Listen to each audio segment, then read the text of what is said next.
பூர்வ ஜென்மத்துல நாம செய்த நல்வினை தீவினைகளுக்கு தகுந்தாற் போலத்தான் இந்த பிறவியை நாம எடுத்திருக்கோம். ஆணவம் தலை தூக்குகின்ற பொழுதெல்லாம் அந்த ஆணவத்தை அடக்கி நம்மை சமநிலைப்படுத்துபவர் சனி பகவான். நாம நெறி தவறி செல்கின்ற பொழுதெல்லாம் கடிவாளம் போட்ட குதிரையாக நம்மை ஒரே பாதையில் செல்ல வைப்பவர் சனி பகவான். தண்டனை தரும் பொழுது தன்னுடைய பிள்ளை மாற்றான் பிள்ளை என்ற பாகுபாடெல்லாம் அவர்கிட்ட கிடையாது. நாம செய்த நியாய அநியாயங்களை அலசி ஆராய்ந்து நடுநாயகமாக நமக்கு தீர்ப்பினை வழங்கக்கூடியவர்.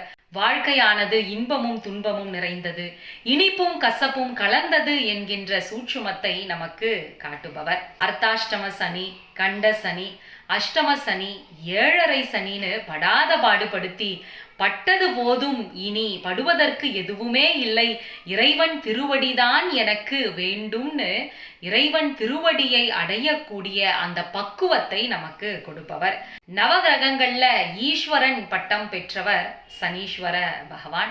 எவ்வளவு நம்மை துன்பப்படுத்தினாலும் நீர்தான் சரணாகதின்னு அவரை நாம் அடைந்து விட்டால் நமக்கு வேண்டிய எல்லாவற்றையும் கொடுப்பார். நம்முடைய சோதனைகளை எல்லாம் சாதனைகளாக மாற்றுவார். அவர் செய்கின்ற பொழுது நம்மை கெடுப்பதும் அவர்தான், சரணாகதி அடைகின்ற பொழுது அள்ளி கொடுப்பவரும் அவர்தான்.